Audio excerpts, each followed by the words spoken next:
Hari ini kita akan lanjutkan kembali, kita akan belajar kebenaran firman Tuhan, Bapak Ibu. Dalam beberapa hari terakhir ini saya bahas tentang kesesakan dan banyak persoalan yang kita alami. Kenapa itu terjadi dan apa maksud Tuhan, apa rencana Tuhan di dalam semua persoalan yang Tuhan izinkan terjadi dalam kehidupan kita. Bapak Ibu, meski tahu segala sesuatu yang terjadi dalam kehidupan kita itu atas seizin Tuhan, sekalipun kita bikin kesalahan, sekalipun kita ini bikin hal yang bodoh, melakukan pelanggaran, dan akhirnya kita sekarang sedang tanggung akibatnya, itu pun bisa Tuhan ubah menjadi rencana yang mendatangkan kebaikan.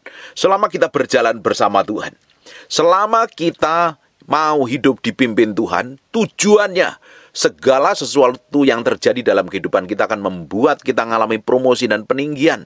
Dan ujungnya, nama Tuhan dipermuliakan dan hidup kita akan memiliki pengaruh kuasa otoritas yang dahsyat, membuat orang lain bisa merasakan hadirat Tuhan yang mengalir dalam diri kita. Bapak Ibu, apapun yang terjadi dalam hidupmu hari ini, ketika engkau sedang mengalami kesesakan berat, dikejar-kejar mungkin, tadi pagi saya udah ajarkan tentang jeritan teriakan di dalam jurang, dalam kesesakan. Dan hari ini ketika hidupmu sedang dikejar-kejar persoalan, dikejar-kejar masalah, dikejar-kejar hutang, apa yang harus engkau lakukan? Sikap hati seperti apa yang harusnya engkau lakukan? Dan ternyata di Mazmur, ini pengalamannya Daud ditulis, diceritakan apa yang sedang dialami. Daud seorang raja yang besar pun mengalami hal yang mengerikan, bahkan lebih mengerikan lagi. Nyawa jadi taruhannya. Yang ngejar-ngejar adalah mertuanya sendiri, pemimpinnya sendiri. Namanya Raja Saul. Dia dikejarnya nggak sendirian loh.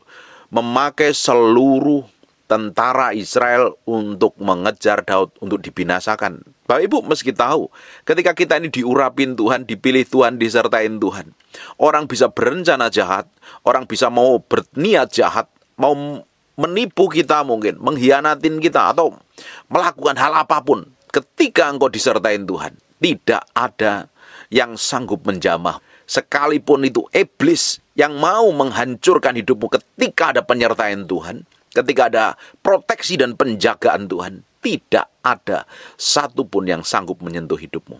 Bapak Ibu, kita akan lihat apa yang dialami Daud. Kita buka di Mazmur 142. Mulai ayat yang pertama. Nyanyian pengajaran Daud ketika ia ada di dalam gua, suatu doa. Dengan nyaring aku berseru-seru kepada Tuhan. Dengan nyaring aku memohon kepada Tuhan. Kita lihat apa yang dilakukan Daud nih. Kan dia di dalam gua. Gua apa ini namanya? Coba Bapak Ibu sekarang buka di 1 Samuel. Kita lihat di 1 Samuel pasal yang ke-21. Terus kita lanjutkan ke 1 Samuel pasal yang ke-22. 1 Samuel 21 mulai ayat yang ke-10. Kemudian bersiaplah Daud dan larilah ia hari itu juga dari Saul sampai ia kepada Akis raja kota Gat. Pegawai-pegawai Akis berkata kepada tuannya, bukankah Daud raja negeri itu? Bukankah tentang dia orang-orang menyanyi berbalas-balasan sambil menari? Demikian Saul mengalahkan beribu-ribu musuh, tetapi Daud berlaksa-laksa. Ini masa kejayaannya. Bagaimana Daud dipuji, diagungkan. Wah, dikasih tepuk tangan. Orang seneng melihat Daud. Dan ternyata dari pujian nyanyian ibu-ibu itu menghasilkan persoalan. Bapak Ibu, ketika engkau mengalami pujian, jangan ditelan pujian itu.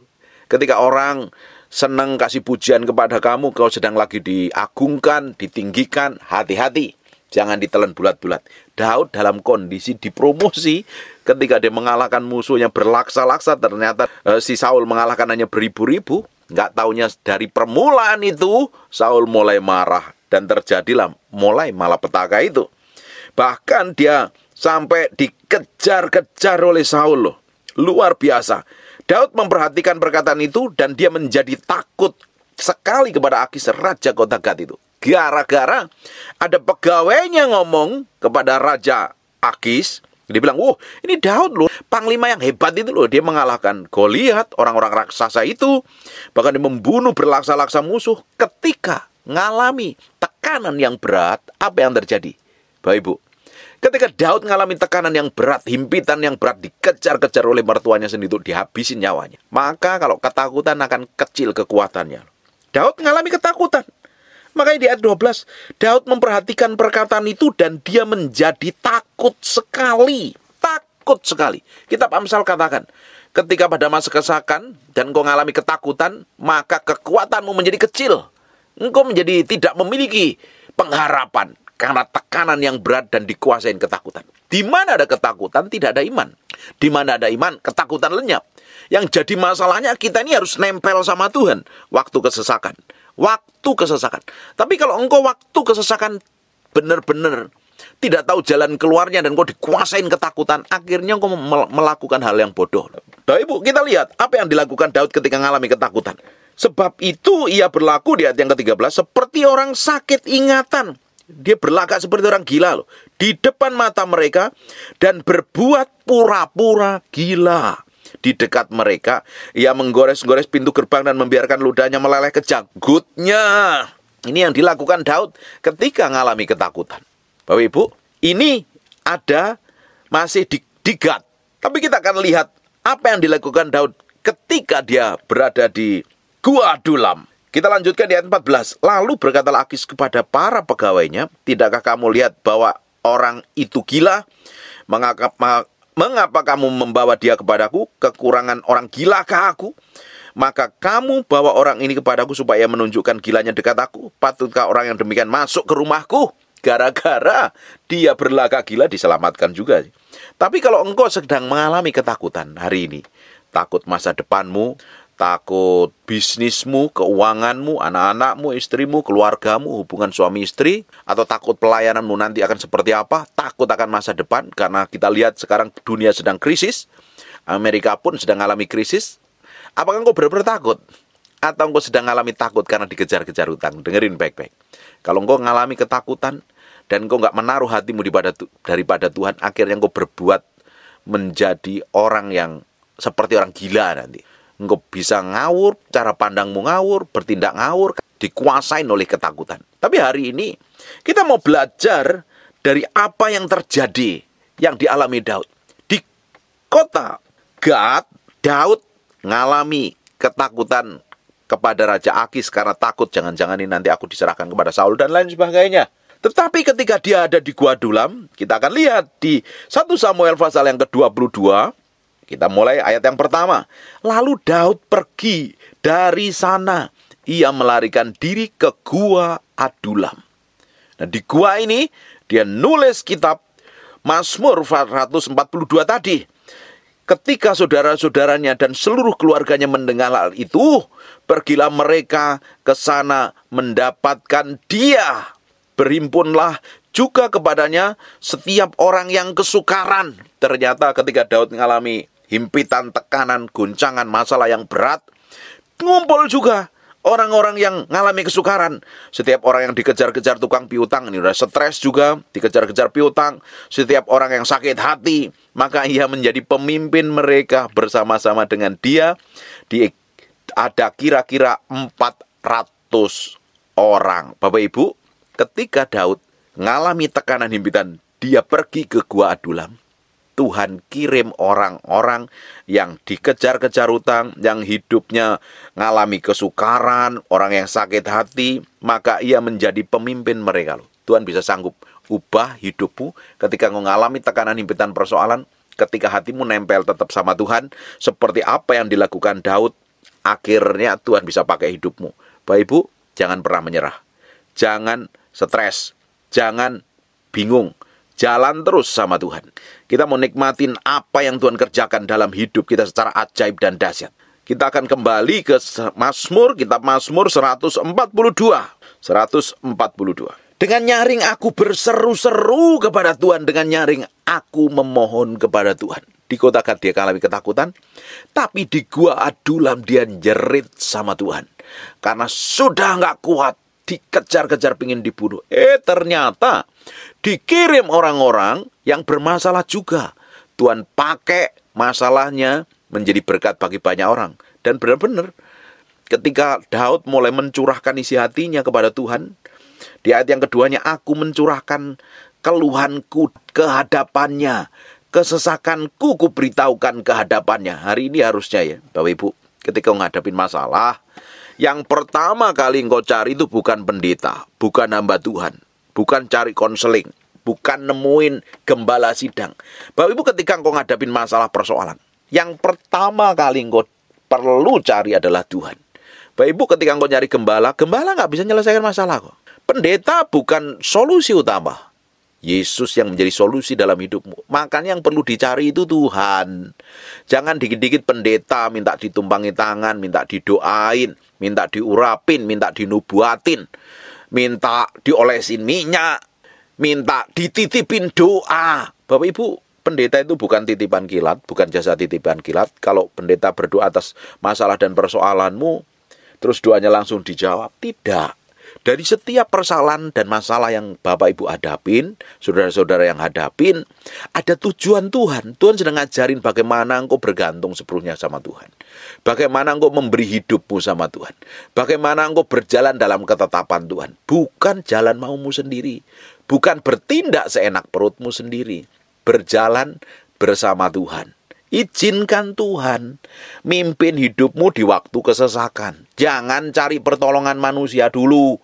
Tapi kebanyakan orang kalau ngadepin masalah persoalan, yang dicari pertama kali itu hamba Tuhan, pendeta, pengusaha, saudaranya maksudnya, atau siapapun lah yang dianggap bisa nolong. Salah. Yang Bapak Ibu perlu tahu, ketika menghadapin tekanan dan masalah yang berat, engkau perlu nyaring doamu di hadapan Tuhan. Berseru sama Tuhan. Memohon kepada Tuhan. Mencurahkan keluhanmu ke hadapannya. Dan semua kesesakanmu di hadapannya. Jangan buru-buru diceritakan sama orang. Jangan buru-buru cari pendeta minta didoakan. Tidak menyelesaikan masalah. Setiap orang itu bertanggung jawab dengan semua kejadian yang dialami. Mungkin karena kebodohan, karena ketidakmengertian, karena kebebalan, bikin kesalahan, dan sekarang sedang nanggung persoalan, sedang nanggung masalahnya. Hadapin, jangan lari dari masalah. Pak, aku udah kuat, Pak. Masalah aku udah bingung, Pak. Aku udah dikejar-kejar utang. Datang sama Tuhan. Ceritakan detail awal persoalan itu terjadi. Kenapa? Karena kebodohanmu. Kalau engkau melakukan kebodohan, kalau engkau melakukan kesalahan, datang sama Tuhan.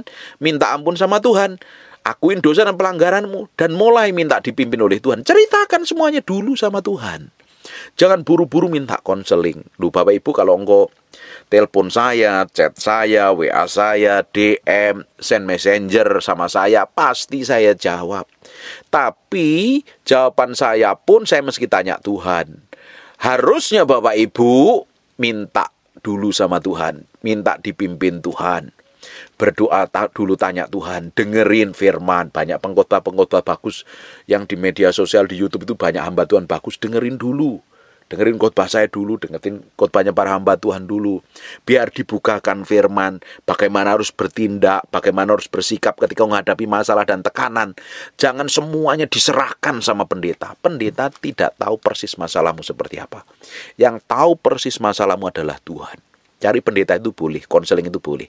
Tapi kalau engkau sudah bertahun-tahun jadi orang Kristen, sudah puluhan tahun ke gereja, tapi engkau minta dikonselingin terus, berarti ada yang salah dengan pertumbuhan rohanimu. Harusnya engkau menjadi seorang konselor, bukan konselingin orang. Artinya kalau engkau minta dikonselingin terus, artinya engkau tidak bertumbuh. Hari ini bertobat, mulai sungguh-sungguh cari Tuhan, kejar Tuhan. Engkau sedang ngadapin masalah, tekanan, himpitan, persoalan, masalah yang berat. Nggak tahu jalan keluar, datang dulu sama Tuhan. Curahkan keluhanmu ke hadapannya. Ceritakan kesesakanmu ke hadapannya. Bukan berarti Tuhan nggak ngerti loh. Tuhan itu ngerti. Tuhan itu tahu. Bahkan dia ngerti sampai kedalaman batin kita yang tersembunyi. Bukan berarti Tuhan nggak lihat penderitaan kita. Kenapa kok dia suruh kita itu menceritakan semua persoalan kepadanya itu? Kita itu belajar jujur di hadapan Tuhan itu loh. Jangan bohong terhadap dirimu sendiri.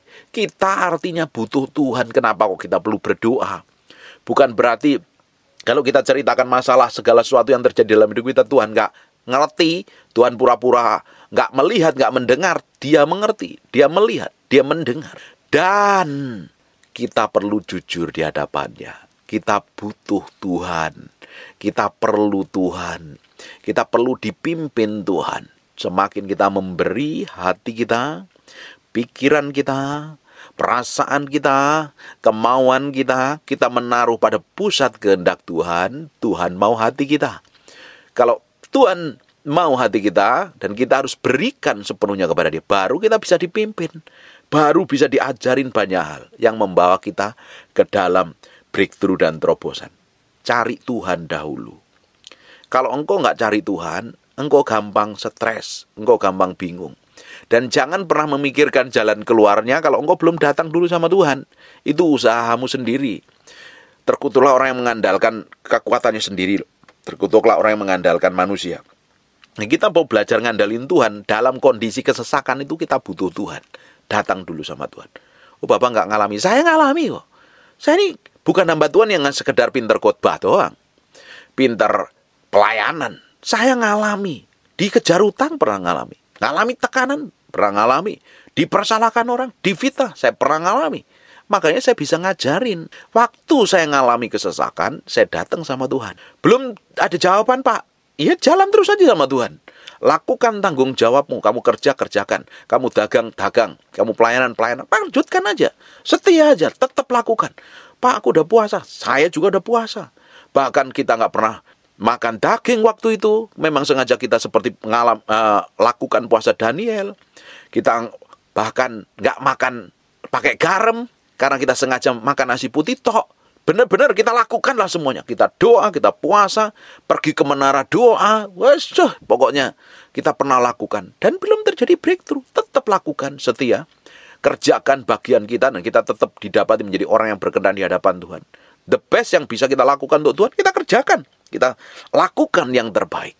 Belum terlihat Pak terobosannya. Jalan terus, jalan terus. Tuhan lihat kesetiaan kita kok. Kalau kita setia perkara kecil, kita bergantung sepenuhnya kepada Tuhan, Tuhan Bapa yang baik, Tuhan tidak akan pernah biarkan kita keleleran, melarat, menderita, kekurangan hidup tanpa damai sejahtera. Wong Yesus rela mati di kayu salib untuk menebus dosa kita kok. Untuk memberikan hidup kita kelimpahan anugerah, kasih setia, pengurapan, hikmat, pengertian kok. Tuhan tidak akan pernah biarkan. Selama hatimu cari Dia, tunggu jawaban Tuhan.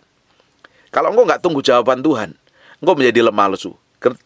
Perhatikan di ayat yang ketiga. Ketika semangatku lemah lesu di dalam diriku, Engkau yang mengetahui jalanku. Di jalan yang harus kutempuh. Dengan sembunyi mereka memasang jerat terhadap aku. Orang bisa berlaku jahat.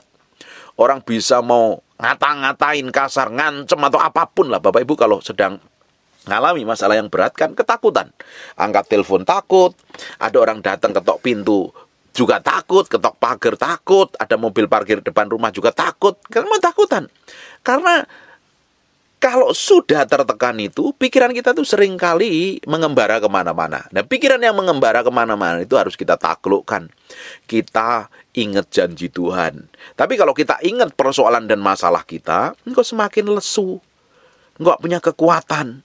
Justru dalam kondisi lemah lesu, enggak punya kekuatan, doa sama Tuhan. Ceritakan semua persoalanmu, ngomong sama Tuhan. Tuhan, aku nggak tahu jalan keluarnya apa.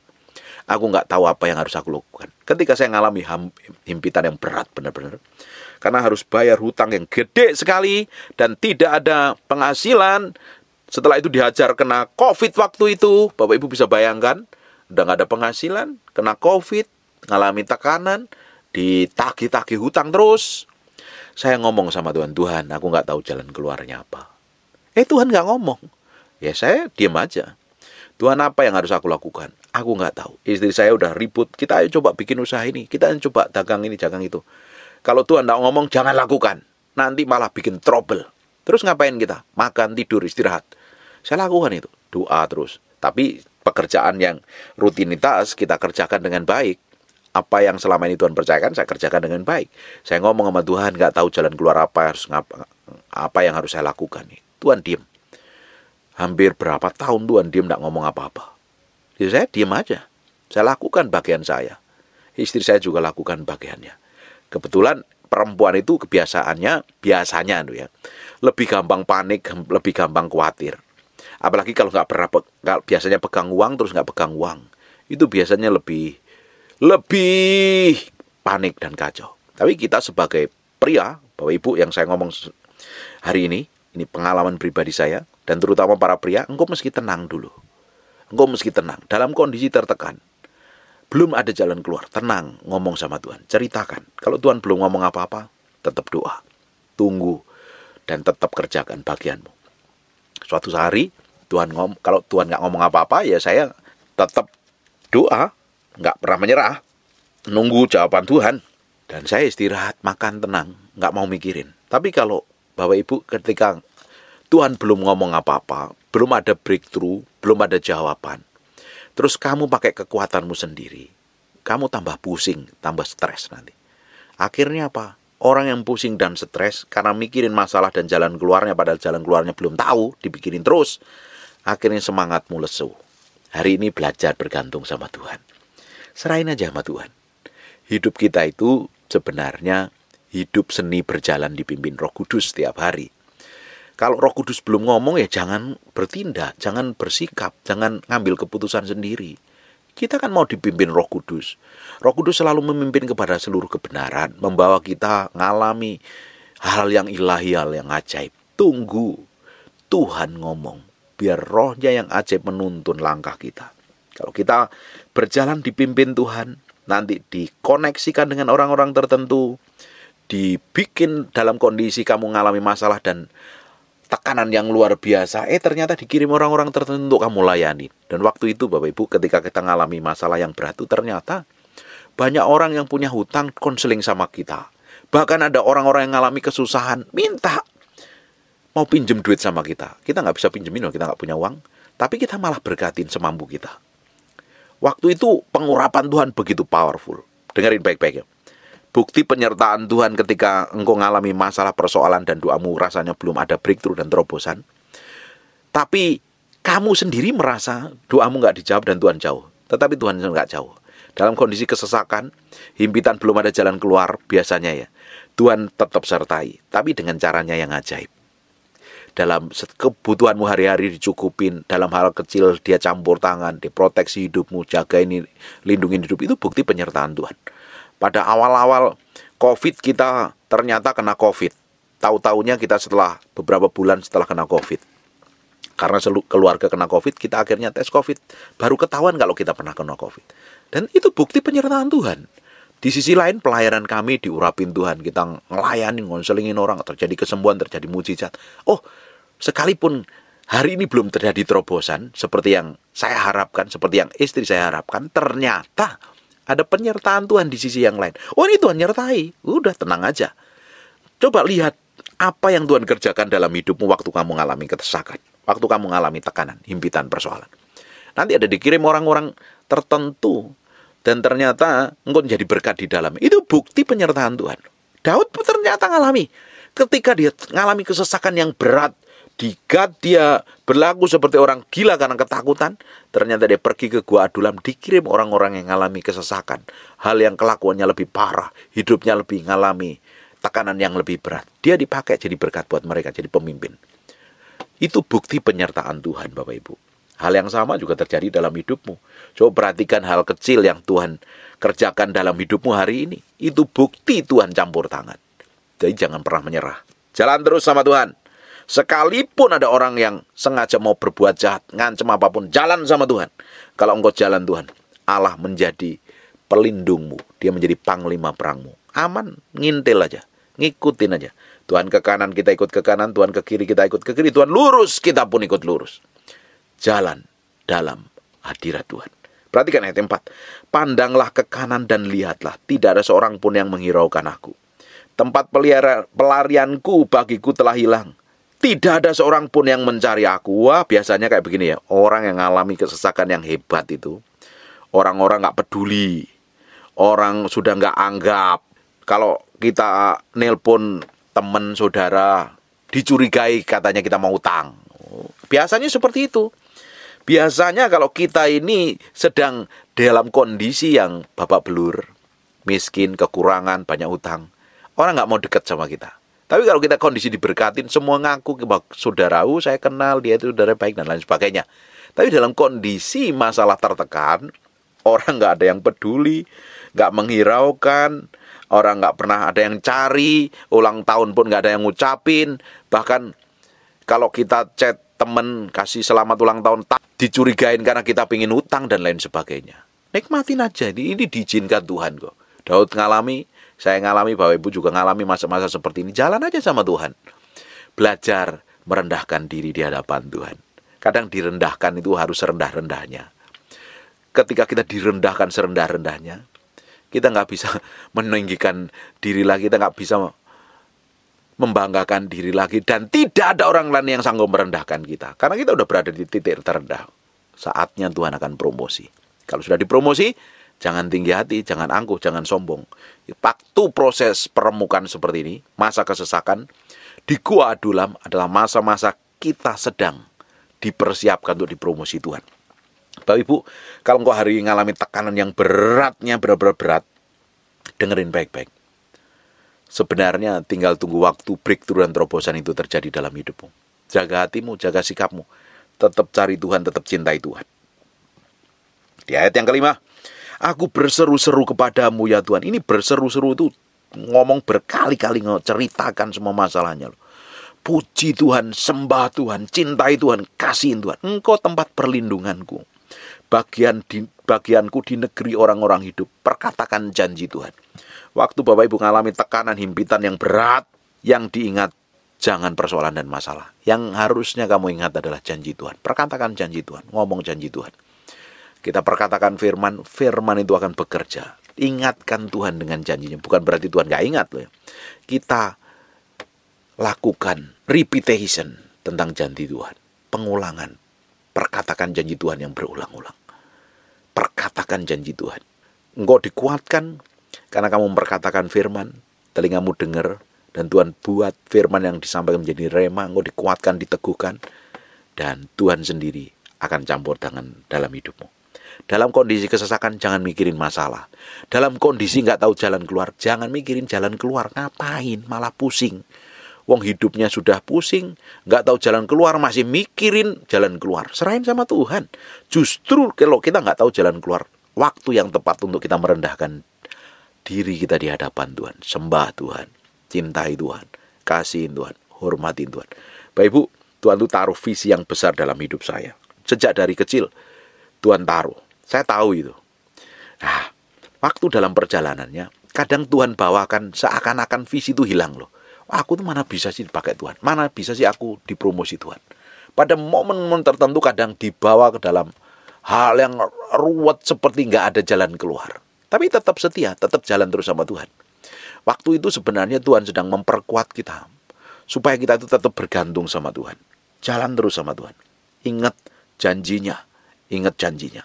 Tuhan akan bawa terus dalam level yang dari hari ke hari. Naik level. Level yang berbeda setiap hari. Aku berseru-seru kepadamu ya Tuhan, kataku. Engkau tempat perlindunganku, bagianku di negeri orang hidup. Perkatakan janji Tuhan. Cari semua janji Tuhan tentang pemulihan. Janji Tuhan tentang berkat. Diomongin terus, diperkatakan terus. Dan sembah Tuhan, cintai Tuhan. Ayat yang ke-6, perhatikanlah teriakku. Sebab aku telah menjadi sangat lemah. Lepaskanlah aku daripada orang-orang yang mengejar aku. Sebab mereka terlalu kuat bagiku. Ini kan Daud ngalami yang tekanan yang berat sekali ini. Ini rasanya nggak mampu, nggak kuat lagi. Tapi Bapak Ibu, apa yang terjadi? Dia menguatkan hatinya di hadapan Tuhan. Keluarkanlah aku dari penjara untuk memuji namamu.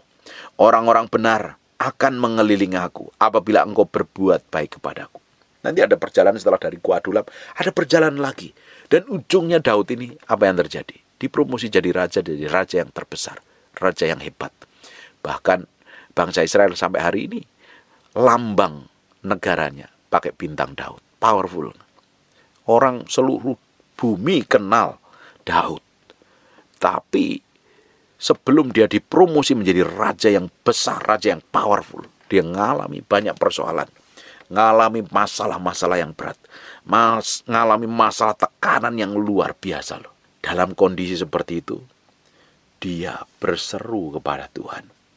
Dia cari Tuhan. Dia kejar Tuhan sungguh-sungguh. Dan ujungnya, Tuhan buat mujizat. Tuhan lakukan sesuatu yang ajaib dan dahsyat dalam hidupnya. Hari ini, jangan nyerah. Apapun yang terjadi dalam hidup Bapak Ibu, gak usah nyerah. Gak usah pusing. Nggak usah takut, jalan terus sama Tuhan. Belum tahu Pak, jalan keluarnya, jalan aja sama Tuhan. Kita jalan sama Tuhan kok. Tuhan yang buat mujizat kok. Tuhan yang bikin perkara ilahi yang ajaib dan dahsyat kok. Nggak usah pusing, nggak usah takut. Tuhan Allah kita, Allah yang terbukti dahulu, sekarang, sampai selama-lamanya. Dia Allah yang perkasa. Amin. Kita coba akan lihat apa yang terjadi ketika Daud diburu musuhnya. Bapak Ibu bisa buka di Mazmur 57. Ini juga menceritakan hal yang sama. Ketika Daud dikejar-kejar Saul dan pergi ke dalam gua. Coba perhatikan ayat pertama. Untuk pemimpin biduan, menurut lagu, jangan musnahkan Miktam dari Daud. Ketika ia lari daripada Saul ke dalam gua. Ini kan sama. Ayatnya yang sama. Menceritakan hal yang sama. Kasihanlah aku ya Allah, kasihanlah aku, sebab kepadamulah jiwaku berlindung dalam naungan sayapmu. Aku akan berlindung sampai berlalu penghancuran itu. Aku berseru kepada Allah yang Maha Tinggi, kepada Allah yang menyelesaikan bagiku. Kiranya ia mengirim utusan dari surga untuk menyelamatkan aku. Bapak Ibu, Tuhan selalu kirim pertolongan. Dan pertolongan Tuhan itu selalu dipakainya melalui orang lain. Bisa Tuhan turun tangan sendiri, tapi Tuhan selalu pakai orang lain untuk menolong kita. Makanya mulai hari ini, pakai hikmat, pengertian, dan pengetahuan. Buka matamu lebar-lebar. Ada pertolongan Tuhan di sekitar hidupmu. Jalan terus sama Tuhan. Jalan terus sama Tuhan. Bapak Ibu bisa baca seluruh ayat ini. Dia nyembah Tuhan.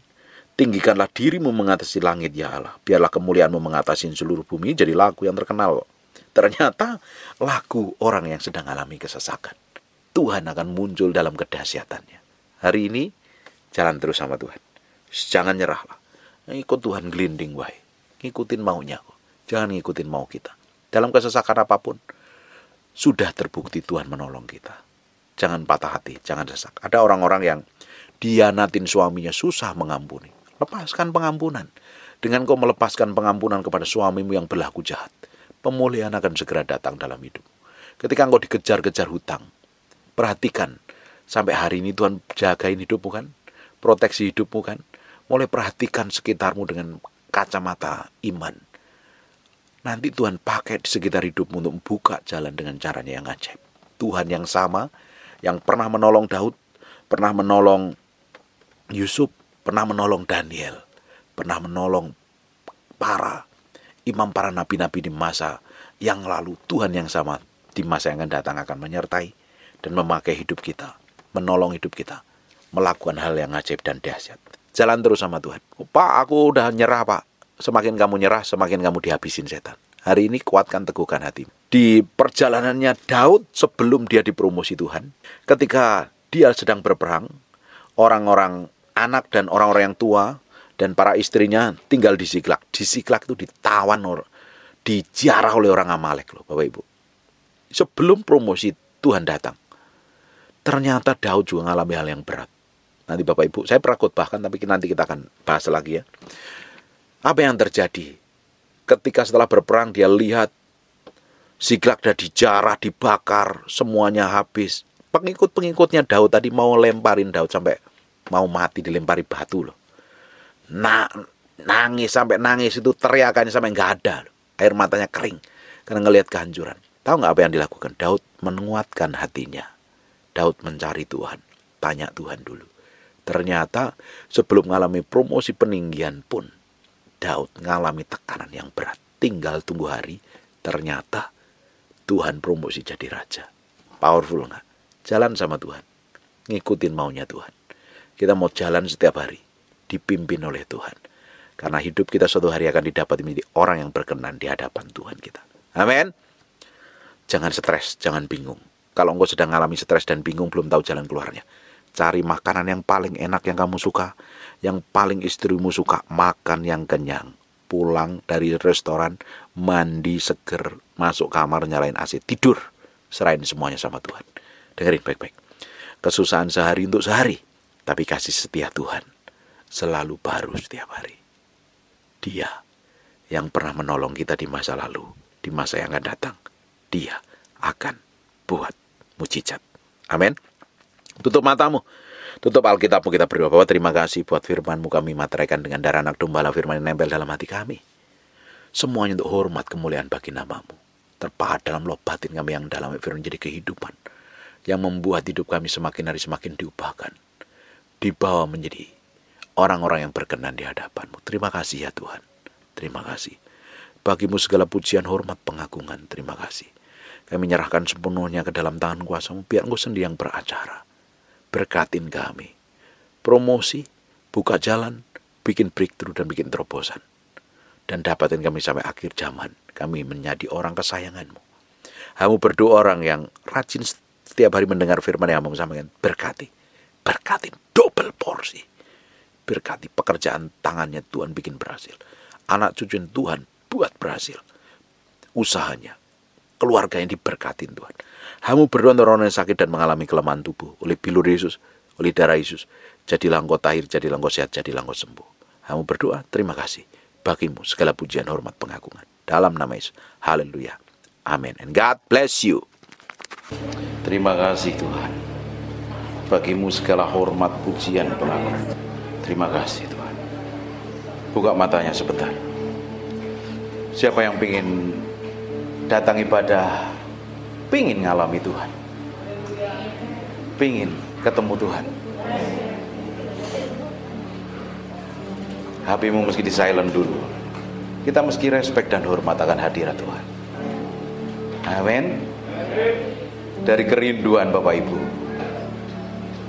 rasa haus dan laparmu pingin ketemu Tuhan, bukan hanya sekedar datang ibadah, tapi engkau pingin ketemu Tuhan. Nah, Tuhan akan manifestasikan kuasanya.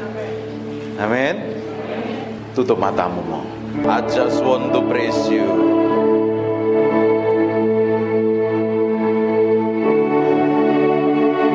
Aku berdoa ada urapan Tuhan sedang turun dalam ruangan ini.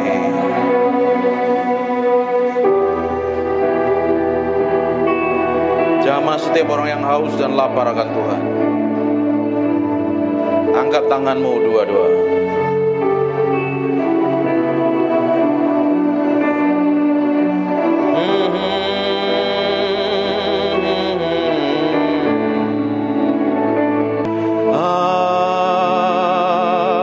Just want to praise you. Lift my hands and say, I love you. You are everything to me, and I exalt your holy name, and I exalt your holy name, and I exalt your holy name most high. I just want to praise you. I just want to praise you. I just want to praise you. Ralabakat. Aku berdoa setiap orang dalam ruangan ini, biar Engkau sendiri yang jamah Tuhan siang hari ini. Aku berdoa ada orang raus dan lapar akan Tuhan, sedang dilawat Tuhan dalam nama Yesus Kristus. Aku lepaskan urapan itu turun dalam nama Yesus Kristus. Ike poko nomontoko. Di ruangan sebelah aku berdoa ada penguarapan turun. Tutup matamu. Ada kuasa Allah sedang mengalir dalam ruangan sebelah dalam nama Yesus Kristus. Repoko sendo nomotoko robota papa nementere bete bebeke neme pipiana mata. Inna mata karala basyente begede mata. Inomotoko ronomoto. Nikmatin Tuhan. Aku berdoa ada gelombang yang kuat mengalir dalam ruangan ini. Gelombang itu turun mengalir menjamah setiap orang yang ada dalam ruangan ini. Aku berdoa sekarang juga urapan itu turun in Jesus name.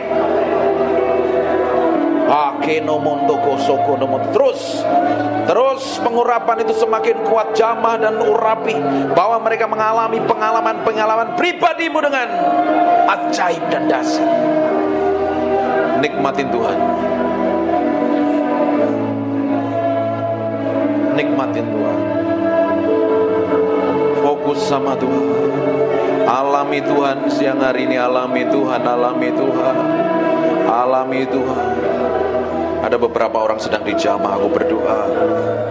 Ada seseorang yang sedang dipenuhi dengan urapan, mengalir dari ujung rambut sampai telapak kaki. Ada sesuatu yang bergerak semakin kuat. Aku berdoa pengurapan itu semakin meluap. Penuhi mereka dalam ruangan ini dengan hadirat-Mu. Agar ada orang-orang yang sudah lama tidak ikut Tuhan, sudah jauh dengan Tuhan, hari ini sedang Tuhan sedang menjamah-Mu. Maka rabasekene mende bikene mende imende bikene mende pipi namata. Sembah Dia, mulai sembah Dia, semakin kuat. Makirobotokon, seperti gelombang mengalir dalam ruangan ini, memenuhi orang-orang yang haus dan lapar akan hadirat-Mu.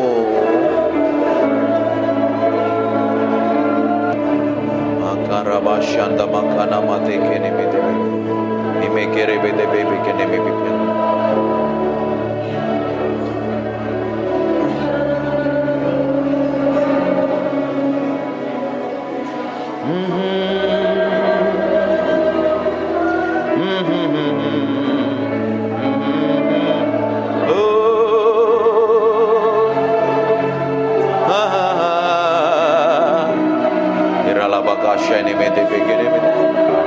Ini bagian-Mu Tuhan, Engkau sedang menjamah umat-Mu.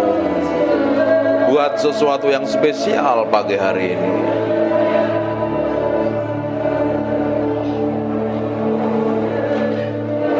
I just want to praise You, lift my hand, I love You, You are everything to me, and I exalt Your holy name, and I exalt Your holy name, and I exalt Your holy name, Most High. Terima kasih Tuhan. Biar pengurapan-Mu tetap hadir dalam ruangan ini. Kami hormati Engkau, kami hargai Engkau. Engkau yang layak dipuji dan disanjung. Biar pengurapan-Mu, roh hikmat, wahyu dan pengertian tetap tinggal di antara kami. Dalam nama Yesus. Haleluya. Amin. Silakan duduk kembali. Breathe upon. Come breathe upon me, breath of God. Matiin handphone. Breathe upon me, Spirit of the Lord, as I lift my hand in surrender to Your name, Most High. I'm yielding to Your Spirit, walking in Your love. Jesus, I adore. Jesus, I adore. Ada anak kecil bisa di kamar sebelah, ruangan sebelah. Jesus, I adore Your holy name.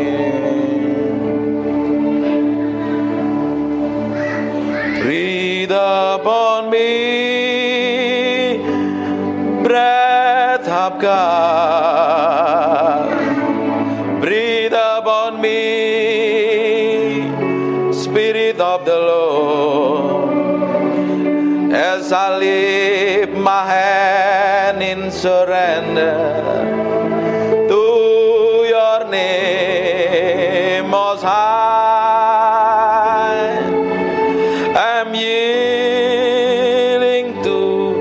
your spirit, walking in your love. Jesus, I adore. Jesus, I adore. Jesus, I